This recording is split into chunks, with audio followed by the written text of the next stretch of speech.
Good morning 9 class. इससे पहले videos में हमने नदियों को डिस्कस किया था, हिमालय की नदियाँ तथा प्रायद्वीपीय नदियाँ और उसके अंदर की नदियाँ को हम डिस्कस कर चुके हैं। तो बच्चों, आज हम जो टॉपिक डिस्कस करेंगे वो है झीलें। इसके लिए सबसे पहले हमें ये समझना होगा कि झीलें क्या होती हैं। तो स्टार्ट करते हैं बच्चों आज का टॉपिक। झील पृथ्वी की सतह के गर्त वाले भागों में जहाँ जल जमा हो जाता है उसे ही झील कहते हैं। आप चित्र के माध्यम से इन्हें अच्छे से समझ सकते हैं। ये सब आपकी झीलें हैं। तो हम कह सकते हैं कि झील जल का वह स्थिर भाग है जो चारों तरफ से स्थलखंडों से घिरा होता है। आप इस झील को देख सकते हैं। ये चारों तरफ से क्या है, स्थलखंडों से घिरी हुई है। और झील की दूसरी विशेषता उसका स्थायित्व है। सामान्य रूप से झील भूतल के वे विस्तृत गड्ढे हैं जिनमें जल भरा होता है। आप चित्र में देखकर को समझ सकते हैं। झीलों का जल प्रायः स्थिर होता है तथा झीलें भूपटल के किसी भी भाग पर हो सकती हैं। मीन्स जो हमारा भूपटल है उसके किसी भी भाग में क्या हो सकते हैं, झीलें हो सकती है। ये उच्च पर्वतों पर भी मिलती हैं, पठारों और मैदानों पर भी मिलती है तथा स्थल पर सागर तल से नीचे भी पाई जाती है। तो बच्चों, आप समझ गए होंगे कि झीलें क्या होती है। अब अधिकतर झीलें अस्थायी होती हैं। कुछ में वर्षा ऋतु में पानी होता है। कुछ झील होती हैं जिनमें हमेशा पानी रहता है और कुछ ऐसी होती हैं जो बारिश आने पर भरती हैं।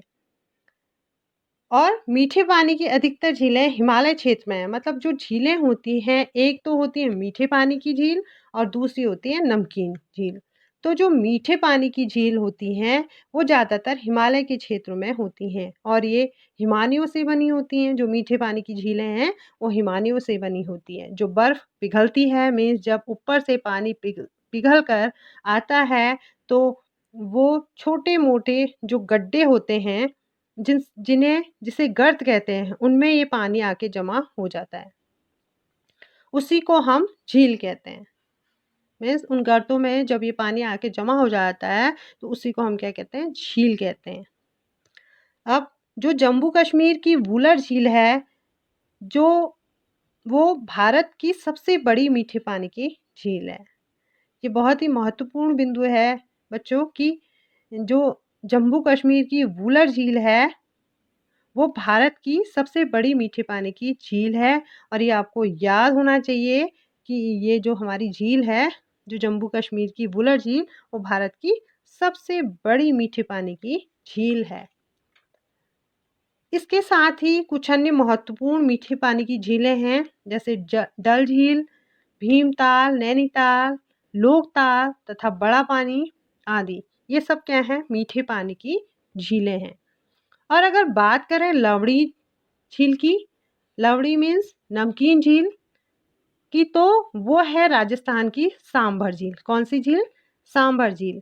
इसके जल का उपयोग नमक के निर्माण के लिए किया जाता है। कौन सी झील का प्रयोग नमक के निर्माण के लिए किया जाता है? सांभर झील का। अब जो ये झीलें हैं इनके क्या लाभ हैं, अब उनको डिस्कस करते हैं। अभी तक हमने झीलों के बारे में जाना कि मीठे पानी की झीलें भी होती हैं, खारे पानी की झीलें भी होती है और सबसे बड़ी मीठे पानी की झील कहाँ पर है, कौन-सी है, और हमने जो लवड़ी झील है उसके बारे में भी जाना। तो अब हम ये डिस्कस करते हैं कि जो ये झीलें हैं इनके क्या लाभ हैं और ये हमारे लिए किस तरीके से उपयोगी हैं। तो झीलें मानव के लिए अत्यधिक लाभदायक होती हैं।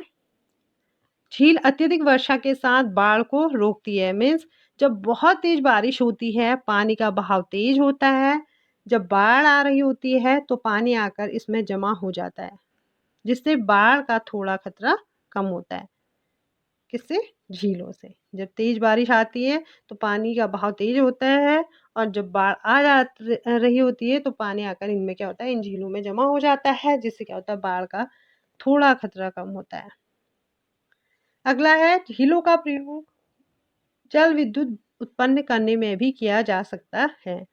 मीन्स जो झीलों का पानी इकट्ठा होता है, आज के टाइम पे टेक्नोलॉजी का इस्तेमाल करके टरबाइन लगाकर पानी से बिजली बनाई जाती है। तो हम कह सकते हैं कि झीलों का प्रयोग करके हम जल विद्युत उत्पन्न करने में भी करते हैं। और अगला है झीलों से पर्यटन को बढ़ावा मिलता है।